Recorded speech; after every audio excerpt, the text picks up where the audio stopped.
I get asked all the time, what is a vigilante? What does it mean to be a vigilante? And so to explain that, I'm just going to kind of explain where the Vigilantes came from. When I started the group, I honestly thought there was going to be like 10 or 20 people who really like the scrap that would want to be a part of the behind the scenes, helping pick out the guests and make the questions. And I never dreamed that the Vigilantes would grow into what it has grown into. Over 700 like-minded souls. If you're a vigilante, you are never alone. We have members from across the country. We have members from across the globe. And it's just amazing what it's become. If you're in there, then you get to be in the Discord. And the Discord is where we do all of our discussions and people go live and they talk and they ask questions. And we have a channel for bitching and moaning, for presenting classes. It's amazing the fellowship that is involved in being a vigilante. And it's not just that, there's so many other benefits. You get access to the vigilante only swag shop. You get the 15% discount on all merch from Firehouse Vigilance. You get the after parties. You get the vigilante get-togethers when we're all at the same place and we get together and we raise a glass and do a toast and have the vigilante creed. You get the vigilante coin when you hit your 1-year anniversary with your number. The fireaways, the forums, the archives, all of the quarterly projects that are coming that you get to be a part of and get to be behind the scenes on. It's grown into something bigger than I ever imagined. And I want people to know about it. I want people to be a part of it. If you're not a vigilante, why not? I don't know how big it could be. I don't know. I mean, the vigilantes are where the work is at. They're the ones who are getting stuff done. And it's phenomenal to be a part of it. I wanted to get on here and explain where it started, how it came to be, and ask you, if you're not a vigilante, why not? Go to patreon.com/thevigilantes. That's where you sign up. It is $5 a month. I mean, you can't even get a cup of coffee for that anymore. $5 a month and you get to be a part of this unbelievable group. Go to patreon.com, sign up, become a vigilante, and I will see you on the Discord.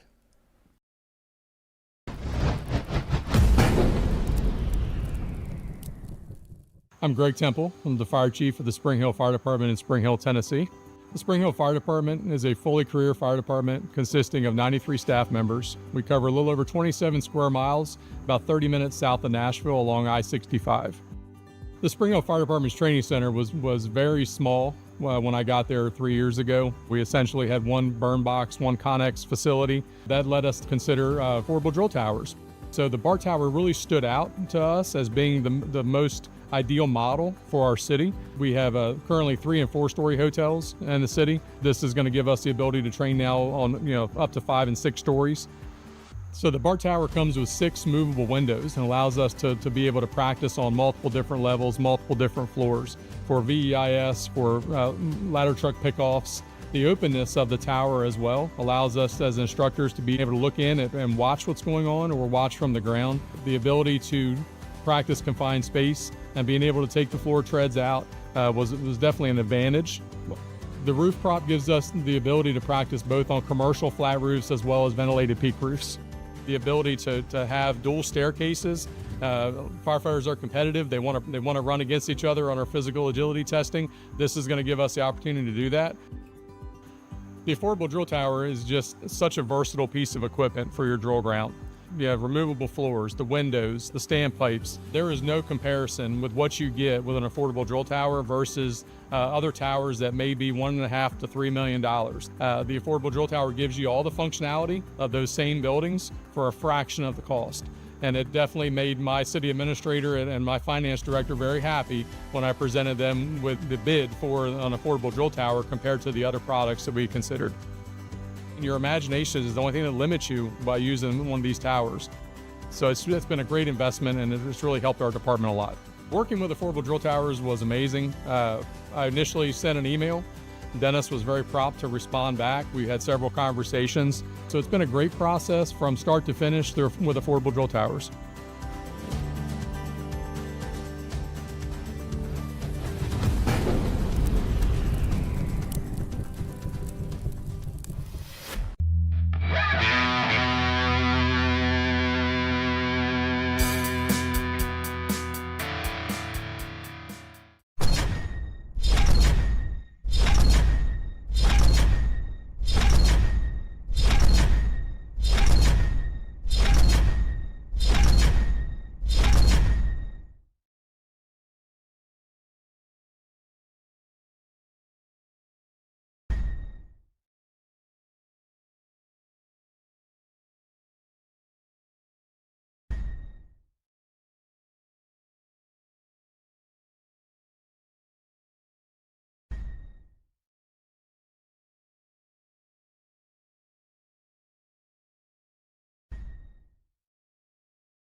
Mic check.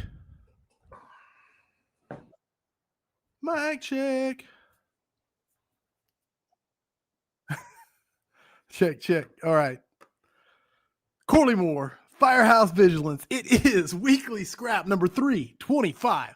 My guest tonight is none other than Bobby Eckert, fire captain, Camden, New Jersey, owner, operator of Eckert Fire Tactics, father to Bobby, Ryan, Kennedy, and Reese, lifelong Flyers fan. He is a 2025 Phillies season collapse survivor, and I'm always excited to have him on the show, and I'm excited for tonight's conversation. So welcome back, my brother, Bobby Eckert, to episode number 325. Thanks for having me, guys. I really appreciate it. I love it. This is your fourth appearance on the scrap. We actually did the math and tried to figure out how many times you've been on. And is there anything I missed in the intro? Anything you want to add? Just the Flyers won tonight against the Penguins in a shootout.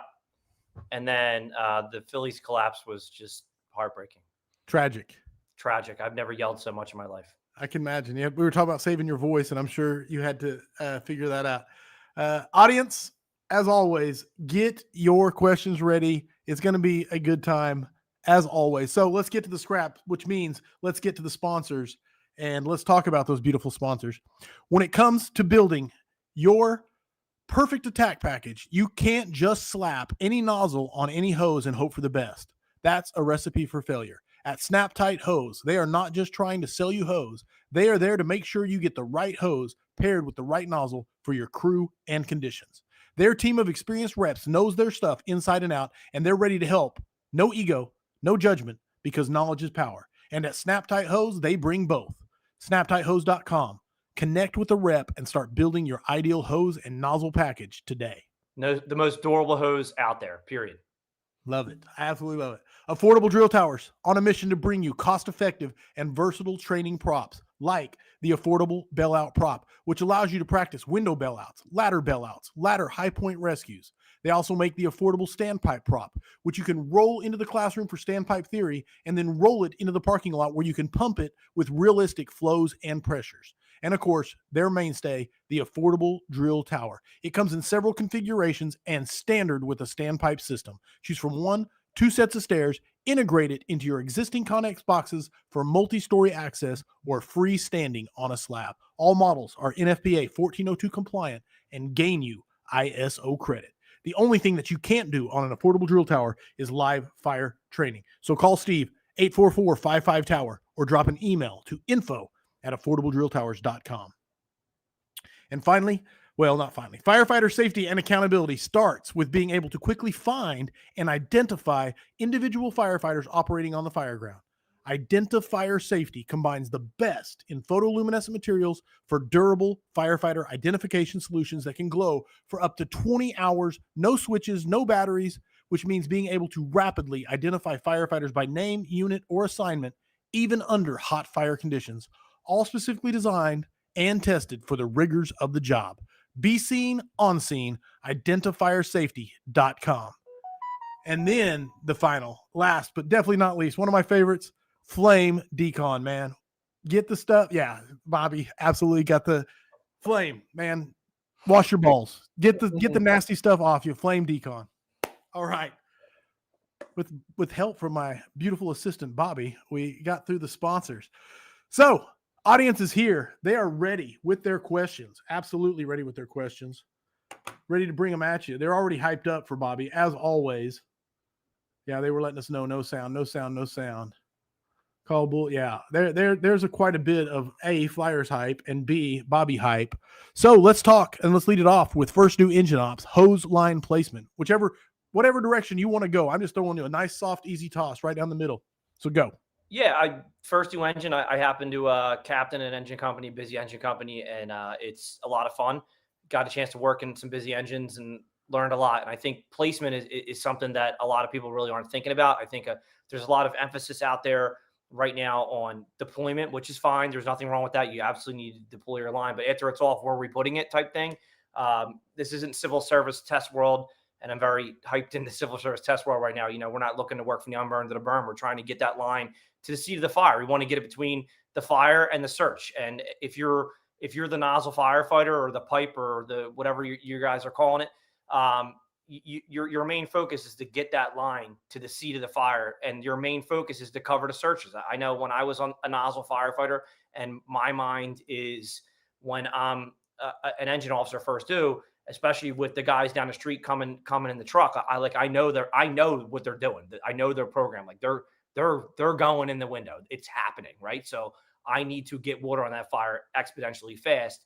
And if I'm a searcher, and I know I'm gonna VES, I want to make sure that hose line is going in the right direction where it needs to be. And I think it's something that it really, when you're focusing on engine company operations, I think that needs to be the mainstay of, obviously placement of your apparatus for deployment and for getting that line to the seat of the fire. And it's easier said than done. I understand that, because there's a multitude of shit in your way, from the outside, from a fence to a lamppost to a car to a dog to what. Then you got a door and you got a screen door. There's nothing that interrupts a firefight and kicks firefighters' asses more than an unsecured screen door. Screen door. Watching videos of firefighters get beat up by a screen door, I feel for them. I've been there. I carry a little bungee cord in my pocket just for the screen door situation. Yes. But then I get inside, and if you have children, which I do, I can tell you where my kids drop their shoes, right at the door. They drop their bags at the door. So you got shit at the door. So,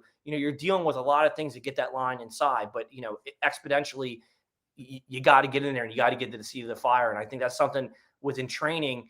When you come train us, we try to put them obstacles in there for you, to like a real house. So, that coupling is metal, it's edge, it's going to get stuck. It's going to get stuck somewhere. Right. So, you have to be able to, adapt to that. And one of the greatest piece of advice I was given by one of my first captains, Larry, is take the nozzle and walk back and grab that first coupling and take it with you and go and get towards where the fire is. And it also jumps back to you're masking up, where you're masking up. I made a post today, and it was about watching as a company officer, making sure your guys are fully encapsulated before they go inside a burning building, and it turned into like a mask debate. Wherever you mask up, I don't really care.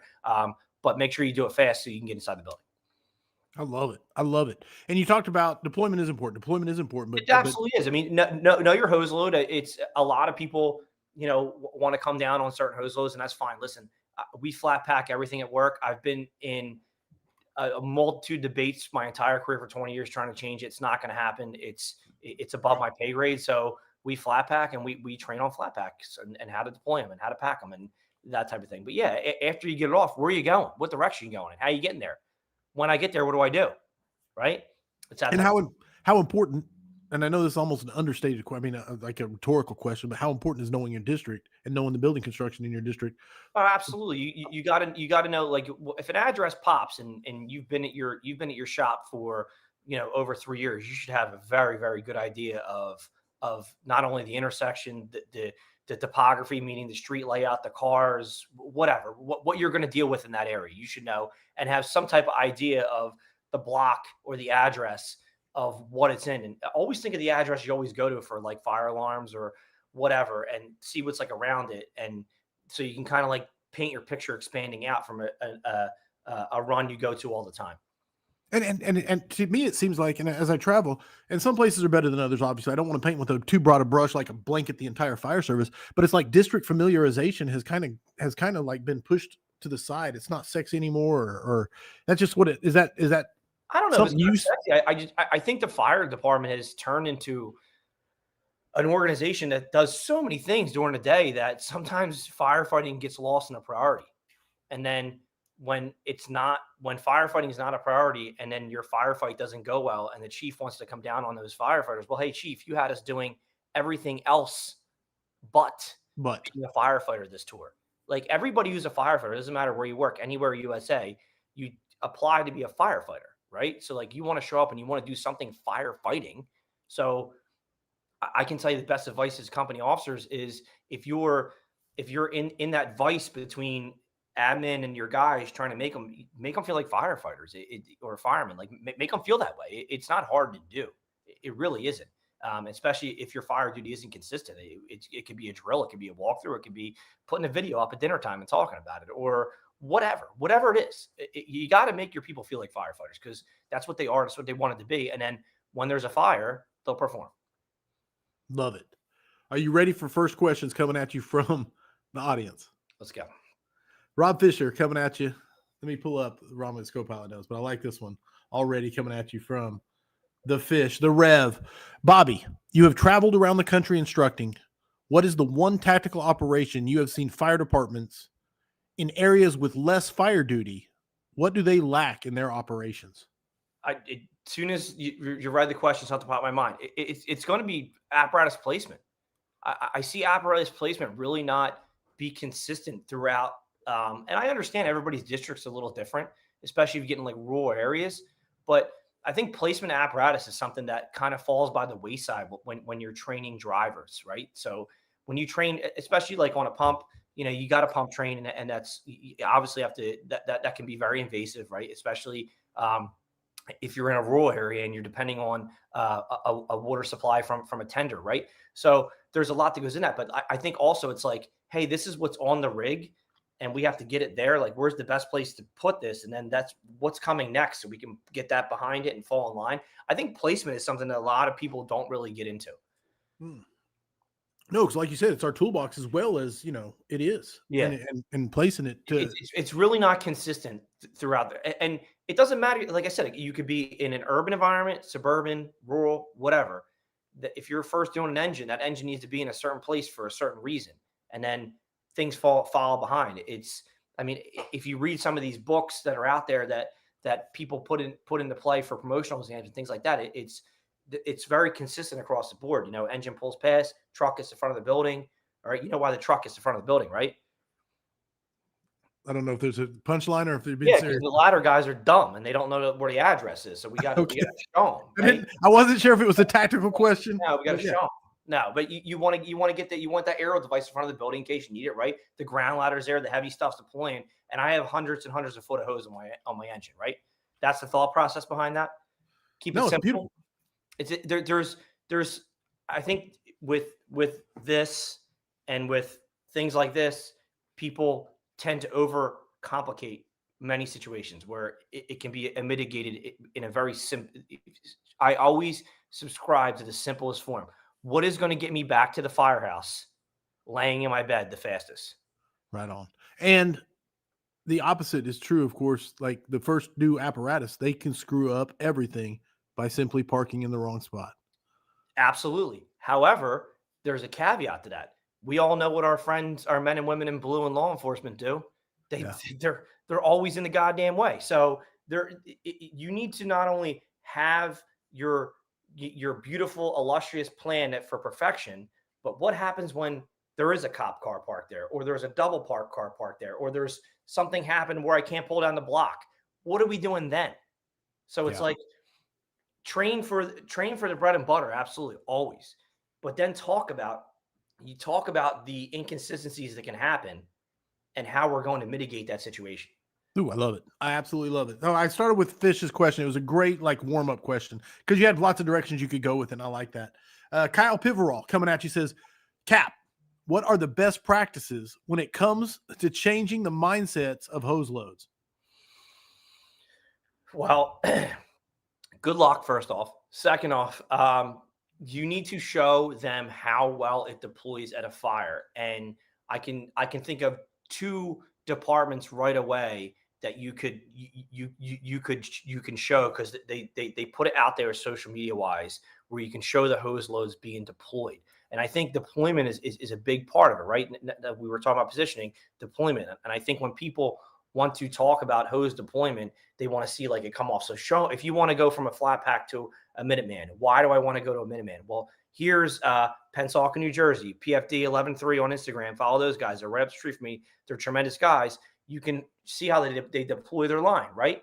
You see how they deploy their line. You can go on any of Baltimore's Instagram pages, their engine companies, 1436 Jobtown 8x10, same thing. You watch them guys deploy their line, and you can visually show them. Then you take it, you pack it, and then let the brass see it. Let them try it. Here, why don't you guys try it? Try it flat versus this, and let me know what you think. What do you think is easier?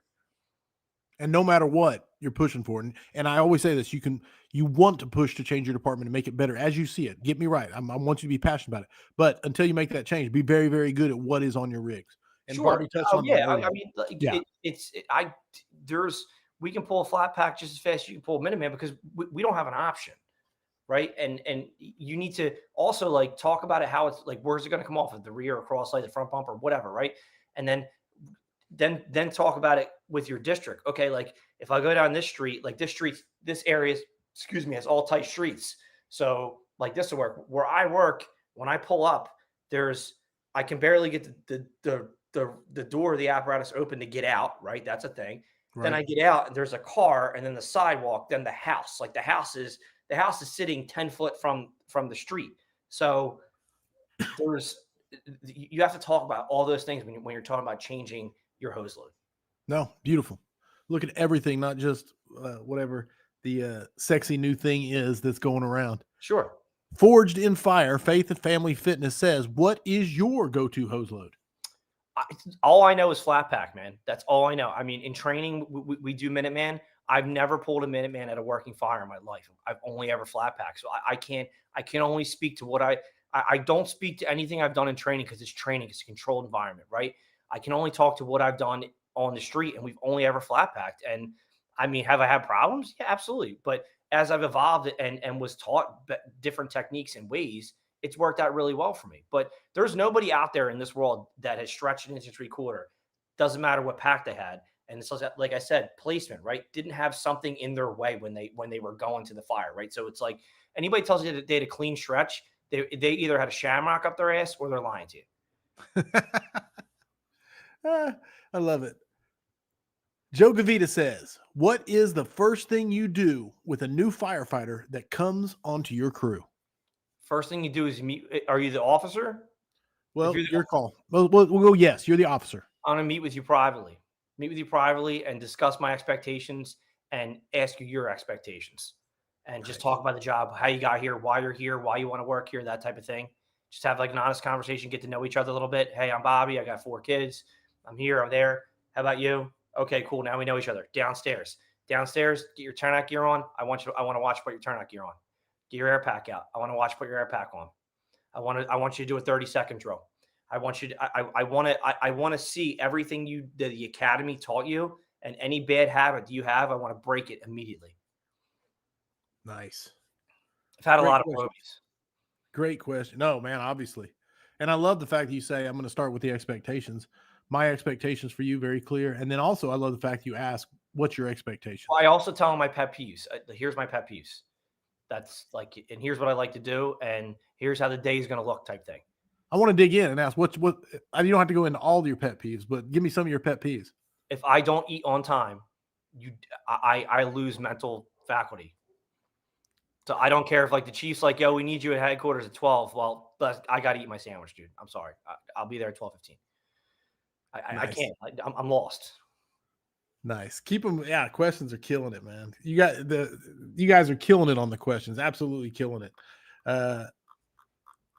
Here we go. Stephen Kaiser. I don't know the post he's talking about, so maybe you will, but he said in a recent, and this is coming at you from down under, from Australia, from the future, in a recent social media post, you talked about the definition of flame over and being able to better teach it. Yes. Can you expand on that? Well, I can't give you all my secrets, but flame over is more like a horizontal drag on the wall, right? It's picking up. It's not it. So you go when rollover happens. It's going to take the top of the compartment, right? So when you see rollover, before rollover starts rolling towards you, it takes the compartment, then starts rolling. So it's going to take, it's like a liquid. Fire's like a liquid. It takes the shape of whatever it's in, right? So the furnishing on the wall or the superheater gases, when it's starting to push down, it can light off horizontally. It can go this way, flame over. Chief Dunn talks about it on page 85, I believe it is, in Safety and Survival in the Fireground. He gets into it. And then messing around in a burn building, I figure out a way to show it.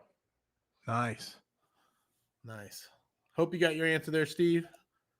I wasn't sure which post he was talking about, so.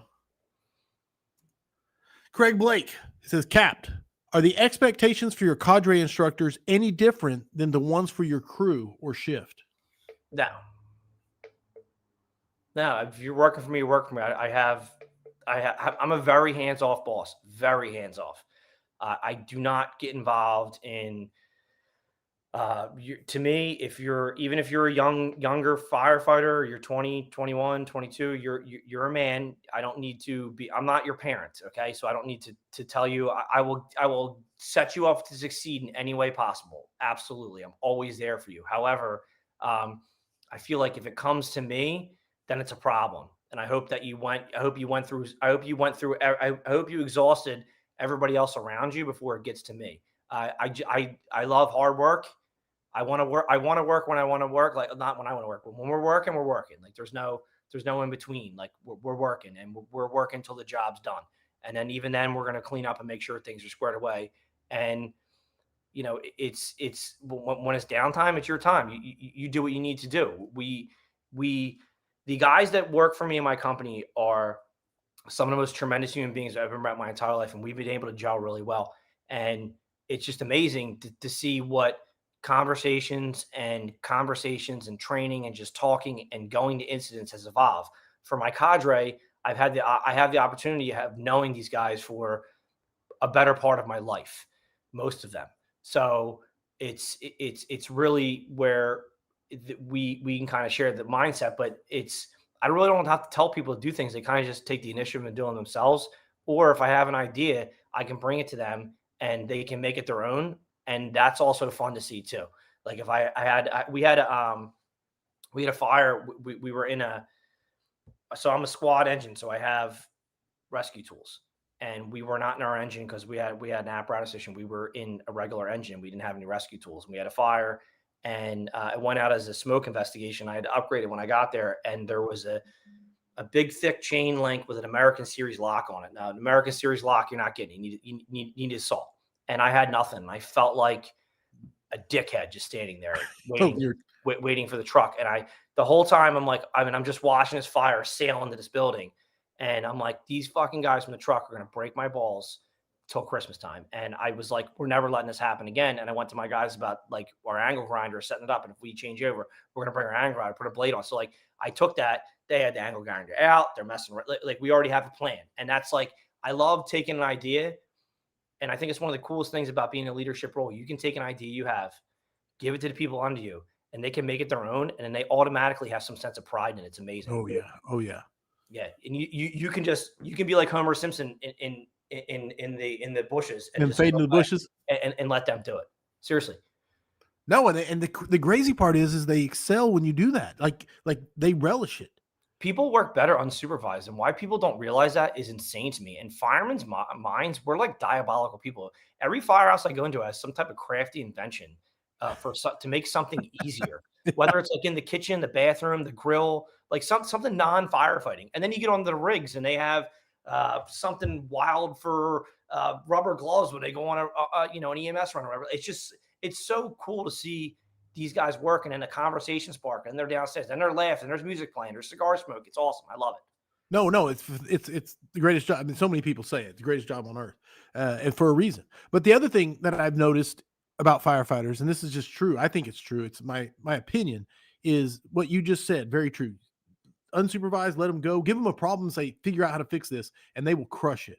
But the inverse is when they're micromanaged and totally dominated, and they're not given that freedom. They start to, I mean, some of them actively lash out, but they subconsciously just start undermining the effectiveness of the organization. So micromanagement is the largest, most widest form of insecurity there is. So you're so insecure about whatever you need done, then why don't you just fucking do it yourself? Like why? Oh, because you got your whatever. Like just I don't see the point in it, because whatever I'm gonna do, you're gonna undo it anyway. Like, oh, I want you to make me a square box. Why make a square box and you don't like the edge? You're gonna make another square box. So why did you even bring me into the conversation?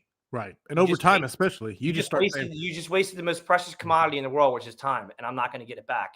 And now I'm angry, I'm pissed, I'm hungry, like not good.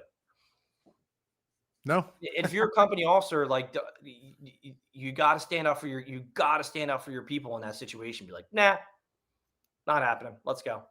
And it seems like, and again, I'm painting with a broad brush, so roll with me. But it seems like there's so few of people that will do that. And instead they just kind of tuck their head and say, hey, it's just a job, or, it's not, hey, just, Yeah, but what where did, as soon as you push back, you're going to get pushback. You got to know how to. I'm not saying every situation is that way, right. right? It's a very situational topic, but you got to. You can't let your people be used and abused. It's just not. There's a fairness to it. There's an ethical thing to it. Um, and what does that say about you as their leader? Like, how do you're being a company? Also, the hardest thing to do is build your people's trust, right? Like, you want these firefighters to work for you, and we've all had bosses that whether it's been in the fire side or civilian world, whatever, that we didn't trust. So showing that your guys, or you know what, this is so dumb. You guys sit here. I'm going to go do it because I don't even want you involved in it. No. No, and if we get the answer to that and fix that, man, me and you, we write the book, we'll be millionaires, then we'll just go sit in box seats and watch There you go. the Flyers. That's what I'm talking about. All right. Taylor Watson says, being a hands-off boss, are your expectations for your senior man higher to fill in the gaps? Or do you expect junior guys to pull his weight and seek out challenges? Go ahead. It's a great question. I have a senior man. He's been on 24 years. He's actually going to be promoted probably by the end of next year. Great guy. If you could build a senior man, he's your guy. However, he never pulls a senior man card. He'll take a detail. He's very willing to work with the company and the crew for vacation time off, things like that. He's the leader of the firehouse. Like, here's how I approach leadership. And I've said it multiple times. Like, my guys, I work for my guys. They don't work for me, right? Like, it's their firehouse. It's their program. I kind of tell them, like, hey, like, what I want to get done for the day. And sometimes it gets sidelined, sometimes it doesn't. The very first conversation we have is what we're eating. And that's not what I want to eat. It's what can we eat, right? And it just kind of goes in there. So I think if you set your expectations, that's fine. But as a company officer, you have to walk the walk. You have to walk the walk. Your guys have to see that you are willing. You are everything that you are talking about, everything you want us to do. You've either done it, we've seen you done it, and we need to experience it. Then you're going to start building the trust. And then guys are going to be like, hey, when they ask me to do something, boom, they're going to do it. And then if the senior, and I already know if the senior man walks into my office, then we're talking about some type of issue, and it's usually very can be handled. And I'll take it one step further. I don't even know. I walk into work, I can't even tell you where my guys are riding that day. I don't know. They figure it out. Oh wow! So you are hands off. I mean, because I do not get involved. I do not get involved. That is their firehouse, their apparatus, their everything. If somebody comes in and works overtime, you have to report to me because so I clock you in or write your time down. But go downstairs and figure it out with the guys. Wow. Okay. I love it. And I was looking for it. I was actually scrolling looking for this question because I saw it go by on YouTube, and then I wanted to ask the question, but Sam had already pulled it to the top because he's amazing. So Rob Fisher, the Rev, once again coming at you, says, and I love this question, what are your expectations for a battalion chief you are working with on the job? What's one or two things you don't like that some chiefs do? So expectations, and go ahead. Pet peeve is when I am not even either out of the rig or not even close to the building and you're asking me what I got on the radio. Give me a friggin' second to figure it out, please. No, I love that. Please give me a second. Some chiefs are better than none, and I get it. Some scenes are very chaotic. I understand that. I can't stand it. My expectation for our battalion chief is number one, to have our back. But however, to have our back, we have to show that we deserve to have, like, we deserve that treatment from you. I don't expect that right away. Like, we need to show you that we're deserving of that situation. We're deserving. My battalion chief, tremendous. I usually only ever see him on runs or unless he wants to come down and hang out. We don't, he knows the program we run. He likes it. We don't really have any problems. I usually like to get a heads up on things if something's going on my day. Like, if I know that I'm going to work Friday, if something's going to pop, I'd like to know, like, hey, at 10 o'clock, you're going here for training. Cool. So, like, on my days off, if I'm planning something, I just like that. I think open dialogue, open communication, open door policy, But my battalion chief's a friend of mine, so it's kind of different. And there's only 200 guys in my job. Well, I'm not gonna say only. It's big and small, but we kind of all know each other. Kind of came all up with each other, so we really don't run into to super issues. But I would say my biggest pet peeve is when you're calling me on the radio and I can't. Or when you're calling me inside a building and I'm there's so much going on that I can't even. The radio is literally my last thought. Hey, I'm telling you, when I made battalion, and the first time I had to stand outside, and it was so hard to not get on the radio and say, "Hey, what's give me a status update. Let me know what you're seeing," because for me it was the first time to not be taking it all in and relying on their information. And I can only imagine the level of anxiety, and if I ever attain to that position, I can only imagine how I'm going to be at my first couple fires. However, you gotta let your people work. Oh yeah. It was maddening to me, but I remembered how much I hated it. Being asked, "What do you got? What is going on? Have you found the fire yet?" I remember I hated it, so I would sit there and basically just bite my knuckles while I held the radio and waited. It can be, and especially like if I'm trying to formulate something in my mind, like if there's a curveball, Yeah. if there's something weird that I have to, maybe it's like a leader line situation, or we have to divert our line to a different position, or there's, I got to get quick eyes on the rear, something out of the ordinary. It can definitely sideline my thought process. No, but I do feel like someone said in there, engine one can report. But yeah, no, I feel for them. But just remember when you were in there and they were asking for it and how much it drove you crazy. Just remember that. Yes.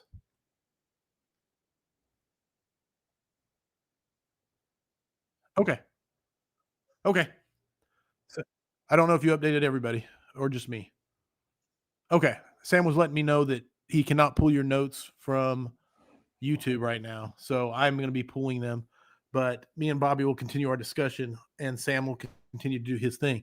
I love this one from Adam Melkai. So I moved it up. How do you cultivate that senior man ownership of the senior man role? What's your secrets to doing? I mean, a lot of what you've talked about already is part of that, letting them be firemen, giving them the reins.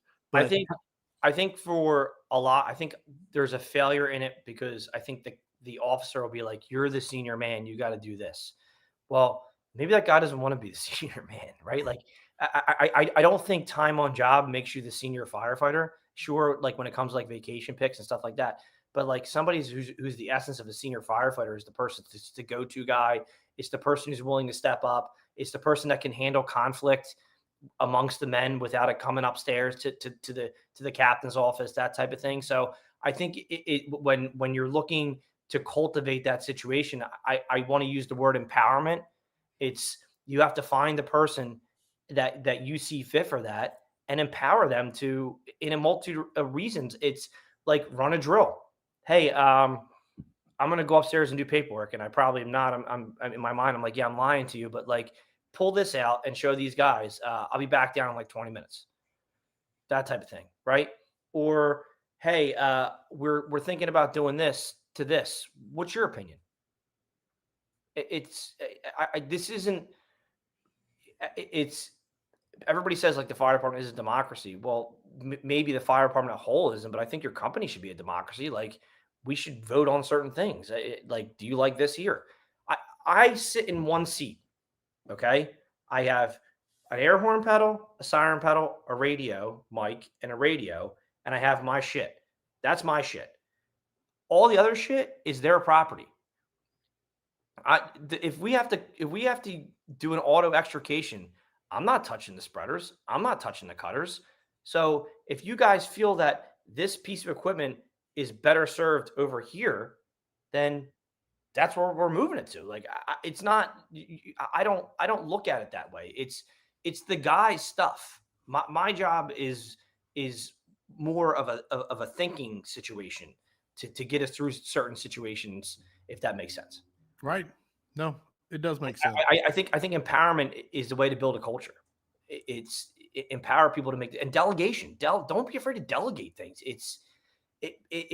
I'll never understand why people they take on a lot. And I'm very, with my personal business, I'm so guilty of this, and I've gotten a lot better with it. But you have to delegate things out to people, because you're just going to lose your mind and get overwhelmed.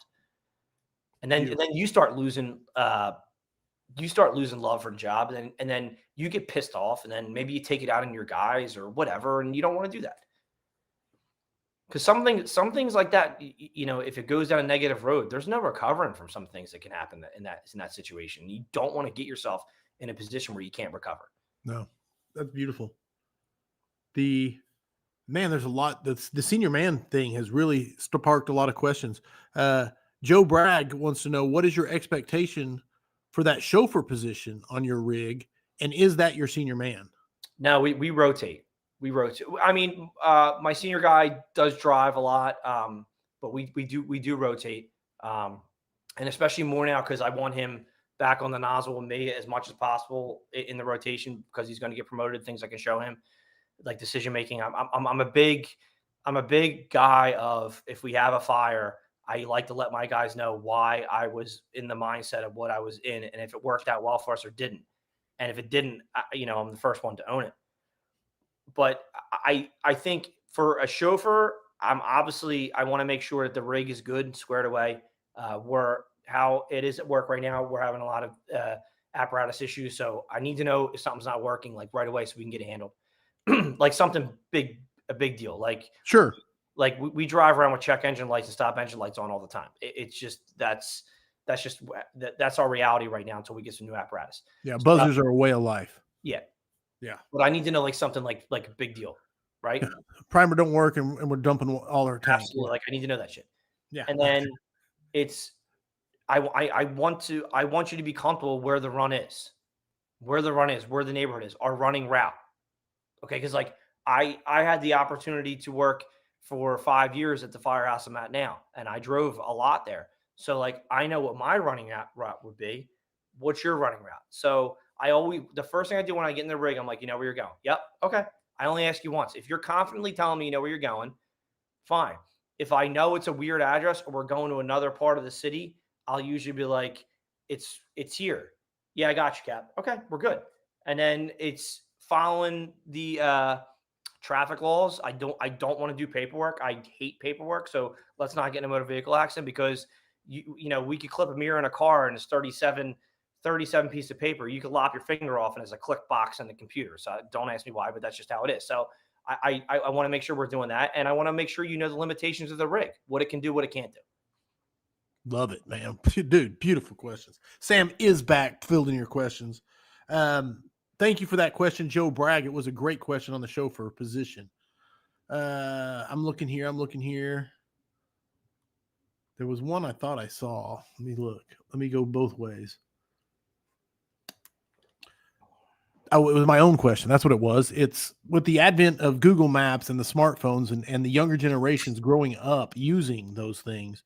Like, and I hate to sound like an old guy, but back in my day, that type thing, it was, man, you would say, who's the best driver on the department? And they would say, that guy right there, because he knows every street in this place. He knows every street, he can tell you all the back alleys and everything. But now it's not like there's any pride taken in that, it seems. What's your take on that? I think it's situational where you work.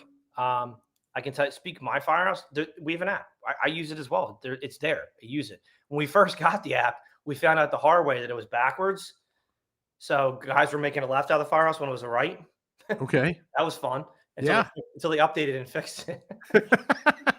Like you go work overtime and they would say like, 8th and Chestnut and they're making a right. And I'm like, where the fuck are you going, dude? Right. Pull the map. And I'm like, ah.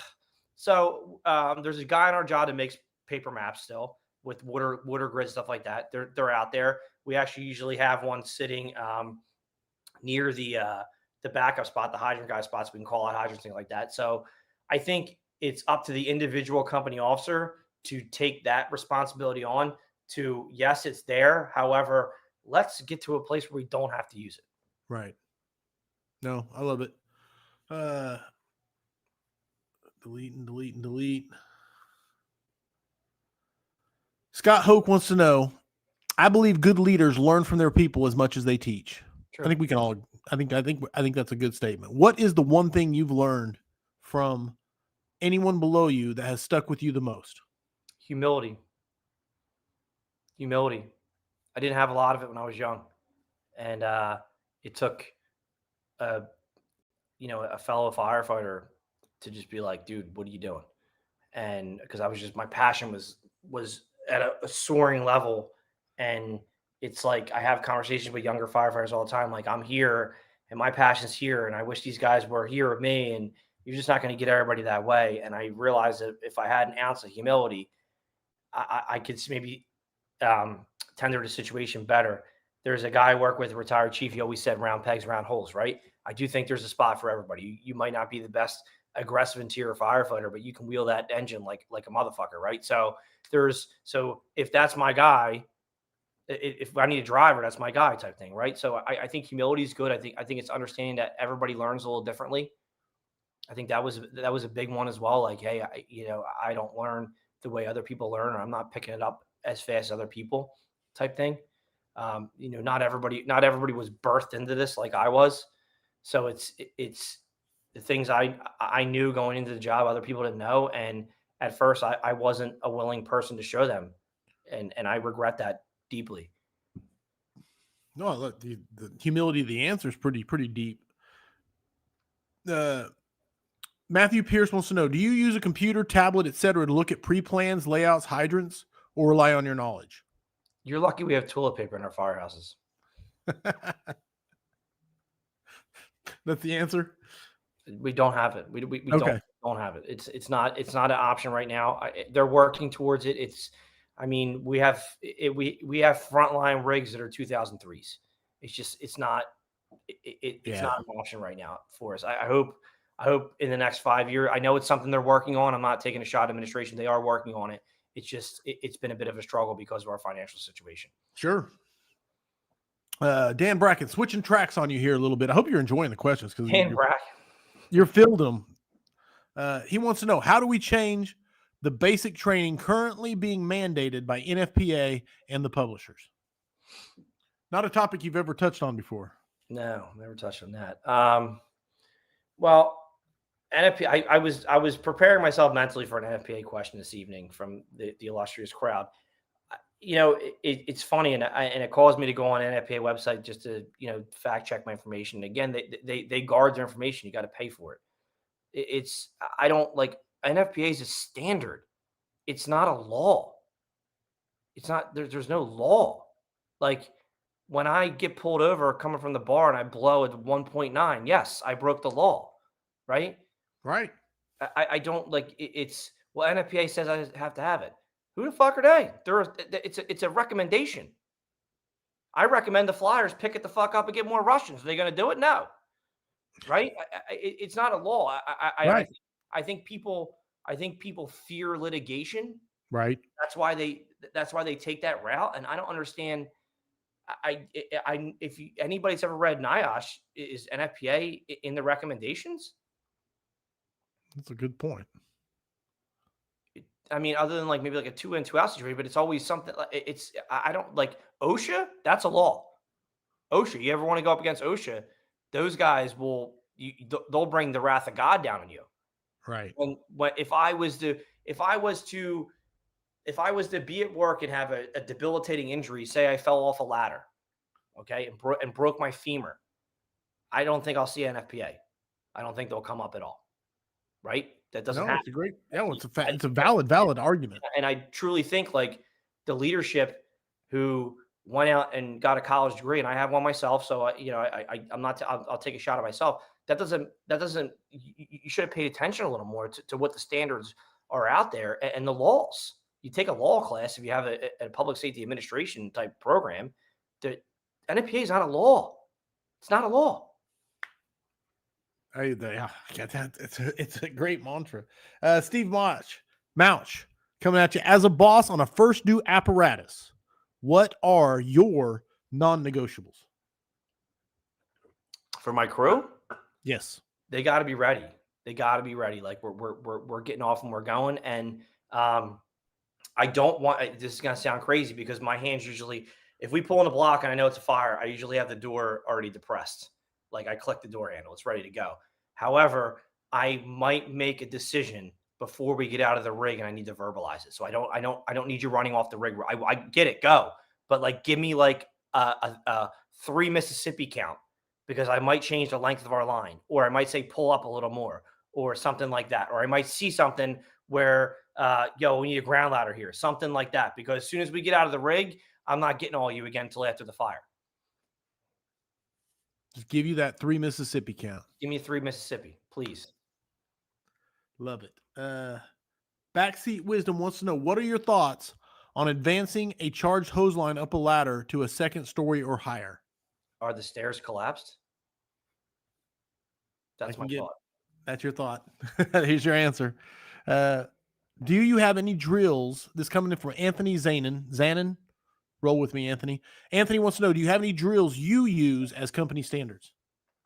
That's an interesting question because I took a year off from everything in my life and we haven't really done much work. My guy's been great because I've been studying. But yeah, I think when it's warm out, pump operations, if you're in an engine, ground ladders off, basics, right? Pulling line, talking about things. I think my biggest go-to drill as of late is taking my guys out and having awesome conversations about buildings, planning, pre-planning what we're going to do here, what we're going to do there. I want their feedback. What do you think of this? What do you think of that? Formulating game plans. I think conversations are some of the best drills. They don't always have to I think when people think of drilling, you got to be pulling shit off the rig and doing that. I think sometimes getting out of the firehouse and walking somewhere and having a conversation is some of the best drilling you can do.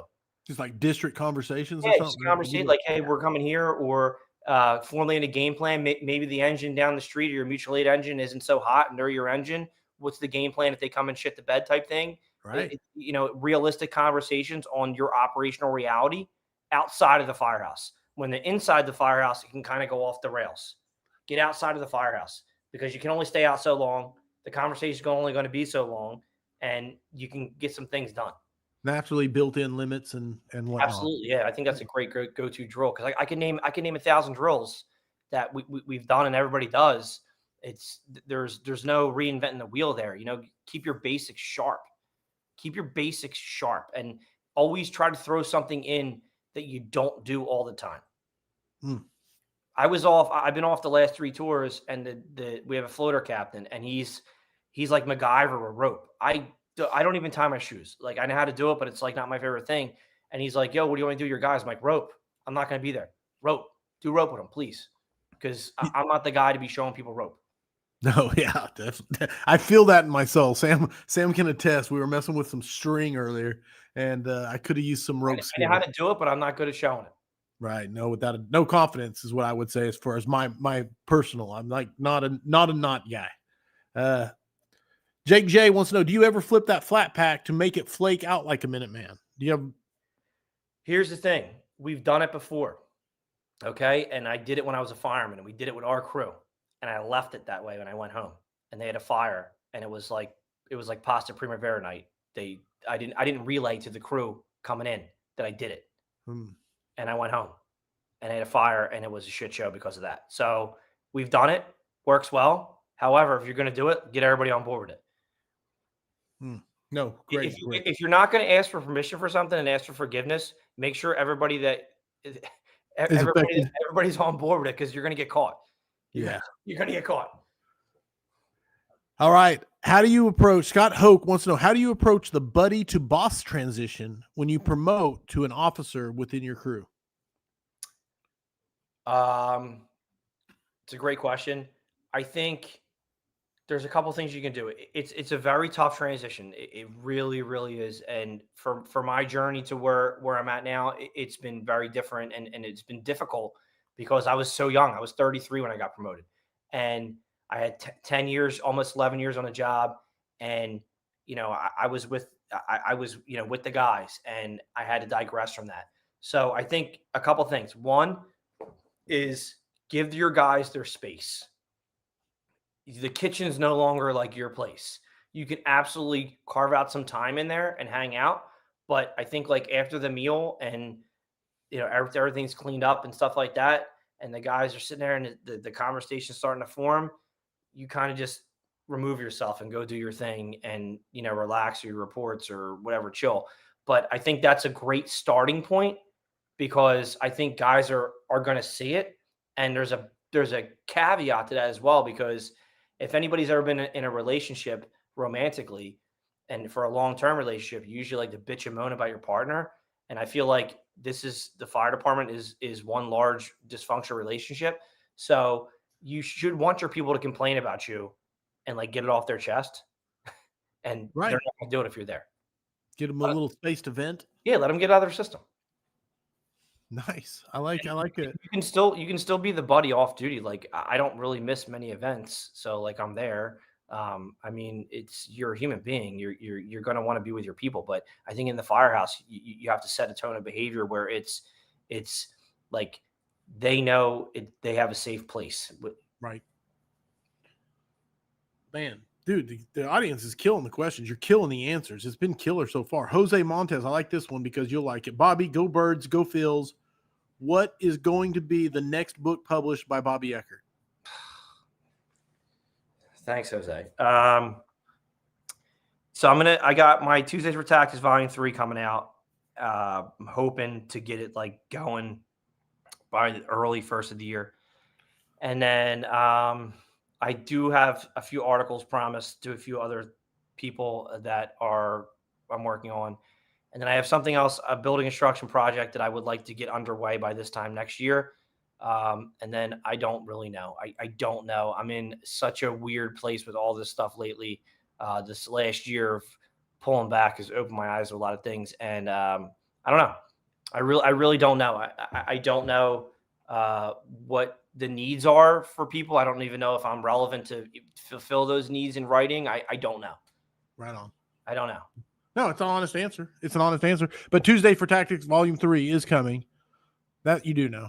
Yeah, I'm working on it's written. I'm just working on the photos for the write-ups. Chris Wessel's coming at you from Georgia. Thoughts on companies deviating from standardized loads to better function for their territories? I think it's great, but again, make sure everybody's on board with it. I think that's the absolute biggest thing is that if you're going to do that, anybody like even if somebody is new to your firehouse or working overtime or a detail or whatever it is, like, yo, you're here. This is our load. Let me show you how to pull it real quick a couple times. Like, that's great. Do it. Like you absolutely have to adapt to your area. Like all of our engines in my city are the same. I would kill for an extra 50 foot of my bumper line and be able to deploy to the house fire. And I can't, I'm not allowed to. Right. And it just, so yeah, adaptability to your geographical area where you're operating and pulling line off, things like that. 1,000% go for it, but get everybody on board with it. Show them why you're doing it. It's always like yeah, I want to do this, but why? Show me why. And don't just talk it, show it. Like I'm a visual learner. I got to see it. No. And like you said, everybody learns different. Yeah. Everybody does learn differently. Jake J, how do you balance family time, working at the fire department, and preparing for your big EFT events? What's your secrets? Failed absolutely miserably. It was like every world tragedy in one. So I'm rebuilding. It's been a journey to get where I'm at right now. So I would say right now is my focus is my children 1,000%. After that, I'm trying to get this test out of the way, which is Saturday, and I can't wait for it to be over. And then it's just balance. It's kind of like carving out time for, what you're going to do. I have a set schedule, so I got to follow it. And it's more of, I used to really think like I had to be places. And I realized like me having to be there or wanting to be there, but I didn't really need to be there type thing. I don't know. So it's more of, we kind of rechanged our strategy with my business, and my work focus is there. I work overtime. I usually really don't say no to it. So it's just trying to find a balance, but everybody has an expiration date in the fire service. Every single solitary one of us. Some people can't let it go, and that's on them. And a lot of them look pathetic doing it. However, when you go, like, you're going to have the people that were with you along the way that weren't in the fire service still around you. And you want to make sure you cultivate that, because I didn't for a while there, and I'm regretful, and I'm really trying hard to make up for it. Great answer. And again, the humility of the answer. Jacob Osterhus wants to know, lower budgeted departments seem to be busier throughout the country, which leads to being busy, underpaid, but more fires. How do we fix turnover in these places? Because of pay, Well, I don't get a stronger union. Run for union president, Jimmy Hoffa.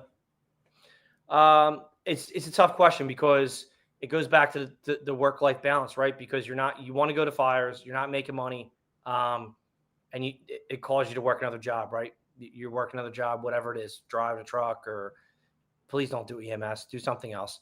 But I think it's hard. But at the end of the day, again, I'm going to go back to the expiration date. Okay. What's your pension look like? What's your after career look like? Is the juice worth the squeeze type thing? I'm in New Jersey. We have a very strong union.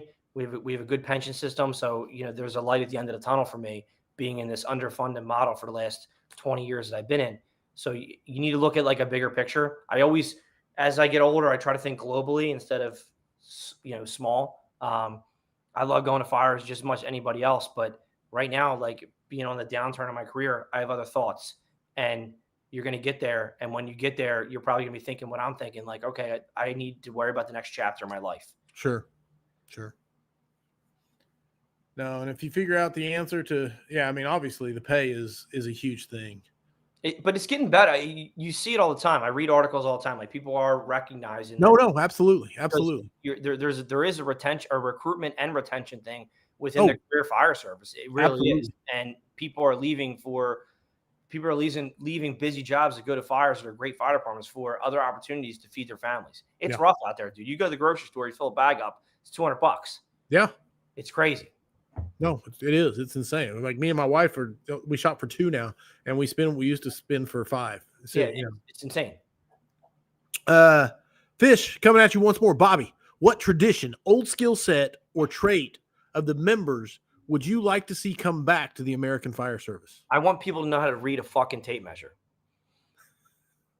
That was quick. You didn't even think about that one. It drives me insane. It drives me absolutely insane. But my dad taught me, obviously, but like my friends that I grew up with, we learned in shop class. We learned it was like a test, right? And then you learn that, and then you can build off it. And then you can build off it. And then you can build off it. It's just like firefighting with the basics. I learned the basics, and then now I have a foundation. And now I can build off it and build off it and build off it.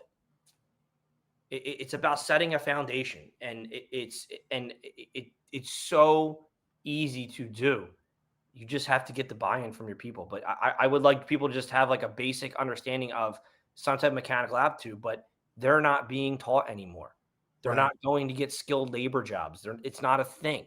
So if you want somebody, if you're missing a mechanical aspect of people walking in your firehouse, and instead of bitching about it, you're going to have to teach them some mechanics. Dude, I love that. If you tell me that it's 1 inch, but three lines past 3 little lines and then a big line. Throw the tape measure at your kneecap. Hey, you got to have the foundation though, and they don't, and so we got to teach them. We have to teach them. Absolutely. I love that. And I love the. I'm making it with my hands. The people that listen to the podcast can't see the foundational. I love that, man. Yep. When trying to get something done, Scott Hoke wants to know, how do you identify the need to switch from asking into telling someone to do something? So it's going to fall back to training and expectations, right? If we train and expectations and it's not going in the direction I want to go to, then now I have to interject verbally. But also you have to think about this, okay? What is going on in that firefighter's mind at this moment? What is going on in their mind in this moment? Okay. You need to, sometimes there's been many times where I've had to physically put my hand on the air pack strap and be like, calm down. Let's work the problem. What are you doing? Where are we going? Okay. Let's start going there. So it really is just recognition. It's not because they don't know. I always think about this. Do they not know, or were they never shown? Or if they were shown, were they shown properly? So like you got to think about those things. And then you pull into a working fire, a chaotic scene with people trapped or whatever, or a basement fire, whatever it may be. And, anybody that goes to basement fires, when you hear a basement fire, it's basement fire, your butthole's like this. You're like, shit, This situation is compounded, right? Right. So you got to, and as a company officer, you got to be Joe Cool, and you got to go in the right direction. So you got to make sure. So if somebody's fumbling, first off, show empathy. Show an empathy when you're walking over to them. You don't need to scream or yell. Just get what's up? What are you doing? Where are we going? We're going here. Okay, let's go. Come on. No, great advice, man. Great breakdown. Great question. Great breakdown. What was the one I wanted to see? I'm looking here. Yeah, I like it. Gordon Pippen asked it. What do you think? Fuck Gordon. What? Gordon. I'm glad he showed up on time, Gordon. Okay, I'm trying to get to this question here. What do you find is the biggest challenge that you have to overcome when you are teaching students? He's such an asshole.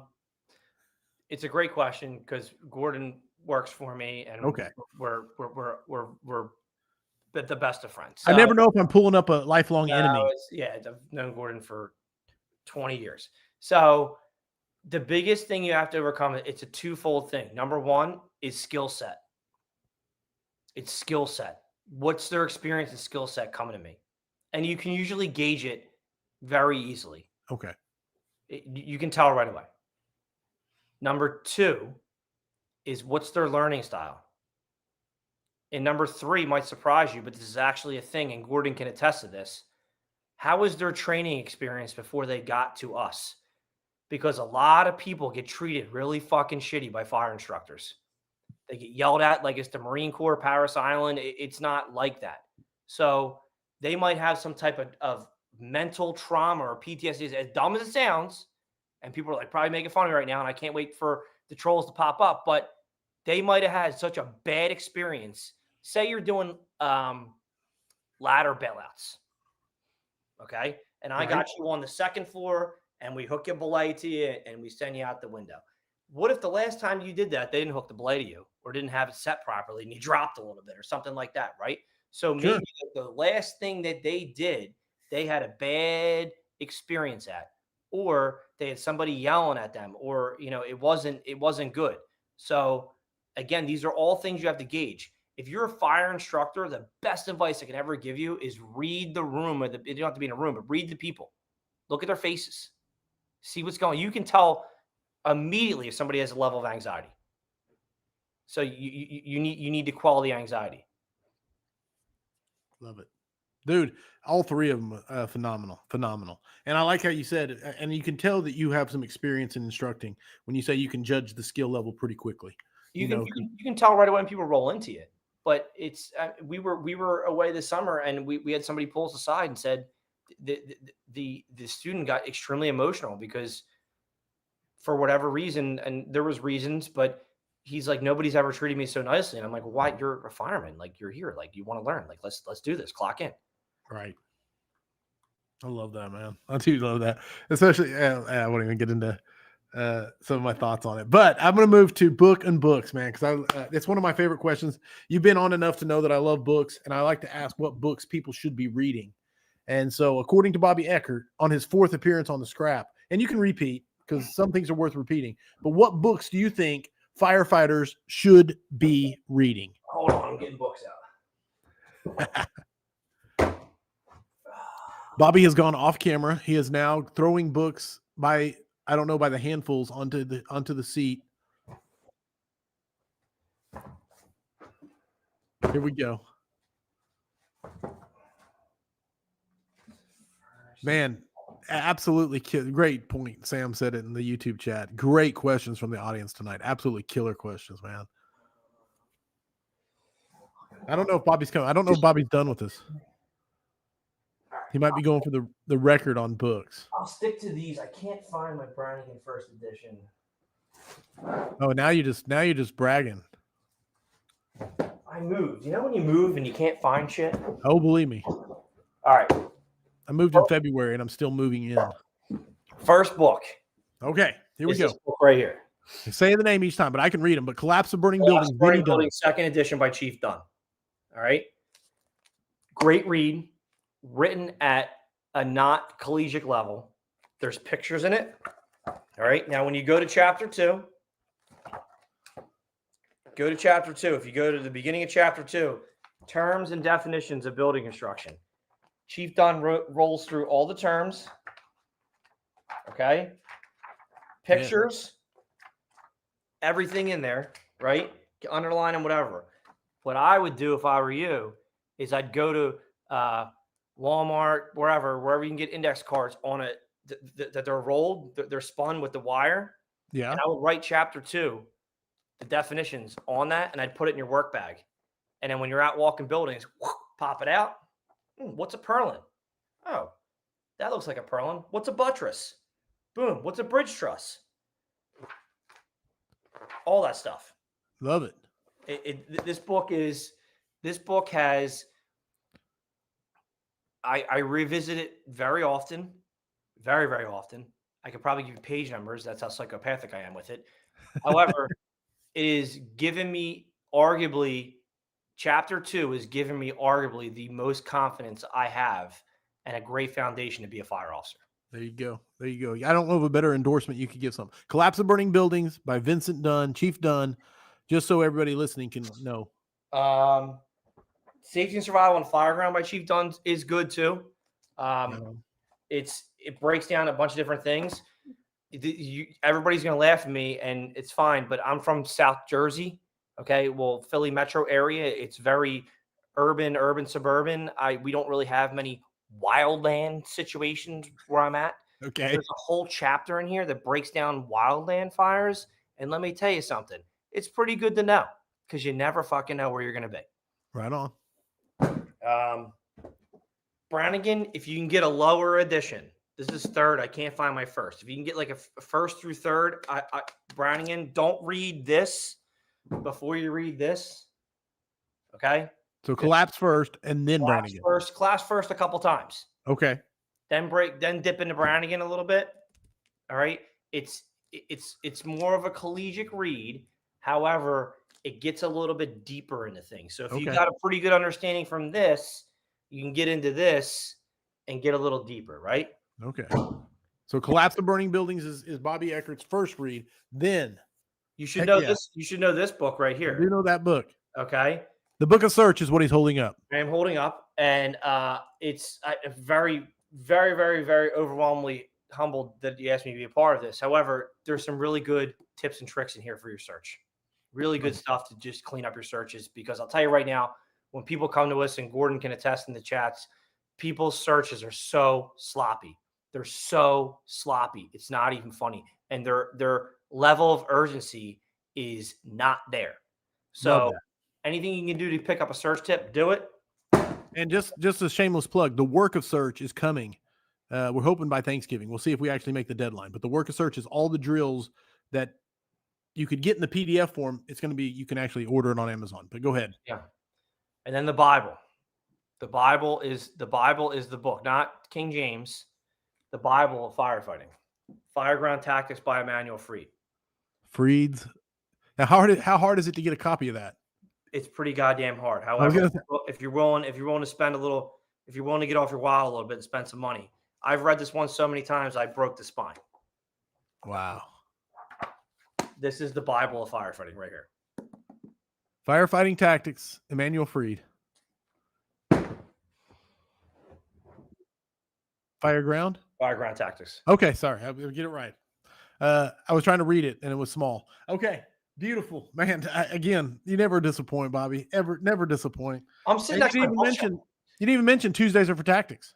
You can get them from check my Instagram. I'm terrible at marketing. But I know. I'm sitting next to my bookshelf. That's why I bring it up, so you don't have to.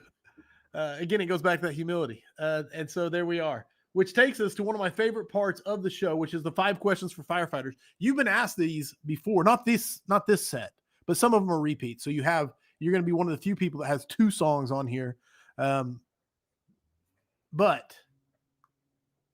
the points are completely arbitrary, passed out by me with the help of the audience. You've gone through this before, so you know the routine. Are you ready for the 5 questions for firefighters version 4.0?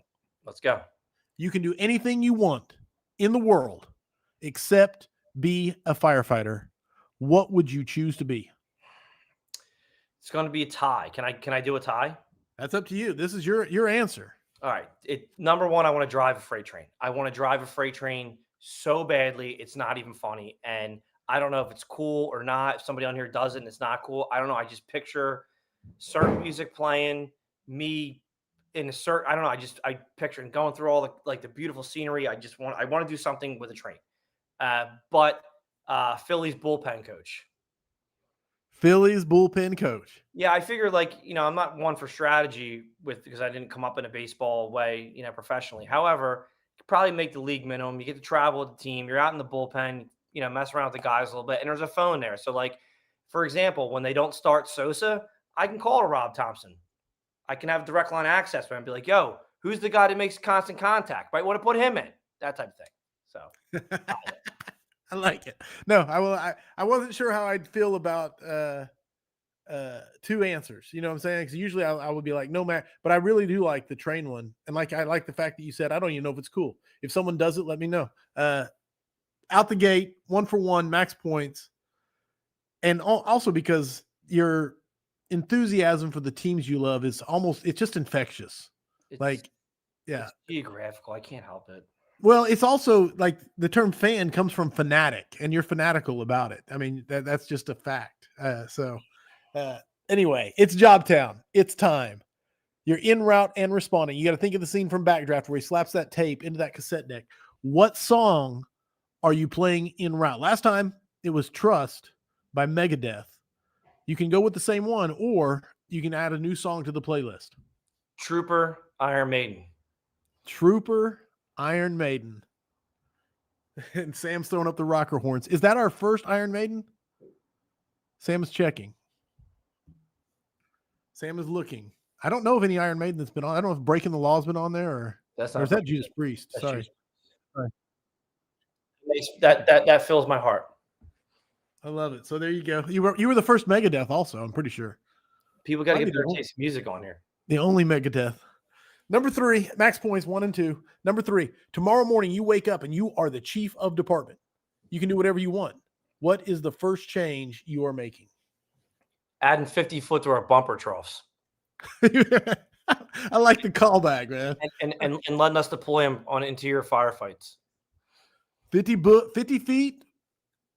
What do you got on? What did you say you had on there right now? It's 100. It's a trash line. It's a trash line, yeah. So all you need is the 54. There you go. And I love the consistency. So automatically max points. Easy answer. Number 4, this one's on the clock. You can see the clock. You got 1 minute. You are riding backwards. Backseat firefighter. It's a 4-man apparatus. You can choose anyone who is your dream company to ride with. So you get to pick 1 driver, chauffeur. You get to pick 1 officer and 1 fellow backseat firefighter. I'm driving. No, you're backseat. You're backseat. You pick a driver, you pick an officer, you pick another backseat. So it's 4-man. You're the 4th. So you're picking 3 people. Okay. And go. It's going to be very simple. Your fast answer. It's my crew. Just put the senior guy as the officer. Just swap you and him? Done. Is that the fastest? Is that the fastest answer ever? At least on this question? When I tell you how much I love them guys, I fucking love them guys. No doubt, man. 7 seconds. 7 seconds on the answer. It's got to be the record on this one. I don't know about Mount Rushmore, but it's got to be the question there. Absolutely. Hagman. All right. Number 5 and 4 for 4 max points. I love that answer because you do love your crew and it shows. Heavy fire, searchable space. Would you rather be assigned to the nozzle or first in on VES? Nozzle. Every time. I don't have the opportunity to have the nozzle at work. I have the opportunity right now as a fire captain to work in a ladder company and vent in a search. I do it on overtime many times a year. So I would pick the one that I can't do because I haven't had the nozzle in my hand for a house fire first due in almost a decade. Ooh. No, that's a good. Yeah, I love it, man. I absolutely love it. Which once again, 5 for 5 max points, and that's hard to do actually when you give 2 answers because I was ready to say no max points, but I really like the train answer. 5 for 5. Oh, okay. Sam clarified that is the record for the fastest answer on the crew. So there you go. You have the only Megadeth, the only Iron Maiden, and the fastest record on the crew. So there's some records that Bobby Eckert holds. And that officially puts 325 scraps in the books. Captain Bobby Eckert, if somebody wants to get a hold of you, what is the best way to do so? Best way to do so is Instagram, Eckert_335. I'm pretty consistent in getting back my DMs. If you hit me in the morning, I might not get to you until nighttime, but I'm usually like within 24 hours. You can, if you come to my personal Facebook, I don't know how to work the messenger, so it doesn't compute with me. We have Eckert Fire Tactics LLC on Facebook. There's a few people that monitor that, excluding myself. But if you want to talk to me personally, that would be the best way to get a hold of me. There you go. And there's a new thing we've been doing this year. I've done it since you were on last, and it's where I asked for a challenge from you to give to the crew or to give to the listeners that they can get done before next scrap. So before next Tuesday, what is Bobby Eckert's challenge to the scrap listeners? I want you to approach somebody in your firehouse that you don't normally hang out with and get to know them. Oh, I love it. This is some soft skills Bobby Eckert tonight. We are all human beings that deal with so many problems. The world is not a nice place right now. And you have no idea what these people are dealing with when they leave their firehouse. Get to know each other, because each other is all we fucking have. That's it. You never know how your kindness or your endearing personality or your ways could change somebody for the positive. You could walk into somebody and meet them. They could be suicidal, and you could be nice to them that day and change their entire trajectory of their life just by being kind to each other. Kind. The fire service is not kind because of this fucking thing right here. Okay. The amount of death threats I get is insane. Be kind to people. It's really easy to do. Yeah, I love the challenge, brother. And the passion behind it. Who do you want to see have a scrap? I'm always asking. I've asked this question of you before. Who should I have on here that I haven't? I know you don't know everybody, but that I've had on. But who should be back on, or who should be on? Try to phrase it properly.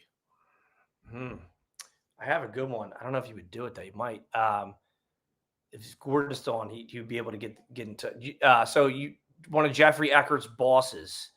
Okay. Deputy Chief Anthony Brambagere from Philadelphia. He just wrote a tremendous book. It's actually in my basement. I should have grabbed it because I've been reading it. I just started reading it. Tremendous human being. He's unbelievable. He would be a great scrapper. Okay. Well, hey, help me work it. You got to. If you say he'd be hesitant, we can make it happen. I don't know if he would be hesitant. I don't know. I mean, okay. His book. I got like halfway through it because I'm starting to like get back in to the swing of things, and tremendous read. Well, between you and your cousin, we'll work on him. Yes. Okay. And that's my inside joke. Sorry. But Jeff, yeah, his Philly cousin. We got the scrap. We got the guest. That's it, man. I'm sitting here trying to figure out where I'm at. Housekeeping. Go to patreon.com/the Vigilantes. Go be a vigilante. It's what the cool kids do. It's what I tell everybody. We have the coolest part of it is the Discord. It's where we hang out. It's where we work on. I mean, yeah, there's so much stuff going on in there. It's hard to explain everything. Just go be a vigilante. We're going there next, right? Yeah, we're doing a vigilante after party. That's one of the coolest parts about. Thank you. One of the coolest parts about being a vigilante is you get to go to the after party, which is where you have to be there to understand. But Bobby has agreed to come. We're going to roast him for his performance on the scrap next week. Coming up on the scrap, it is the Hump himself, Jeremy Humphreys. Then 2 weeks from tonight, Paul Watlington. So get your notepads ready and bring your questions, and it's going to be a good time. Bobby, I can never say thank you enough for taking the time to come on the show. Absolutely. We once again, we got to one topic that I think you wrote down, and everything else was driven by the audience, which you absolutely crushed. So thank you for that. I thank the audience for, spending your time. I know time is a commodity. And again, to you and your wife for having me. You guys are great people. Thank you, my brother. Audience, Bobby already said thank you. I tell you every week, you make the scrap magical by coming with your awesome questions and showing up and making the scrap what it is with the live show. Without you, it just wouldn't be the scrap. So thank you so much. I love you all. Remember, mutts don't scrap. I hope the tones stay silent unless it is burning. This job is not safe, so stay smart out there.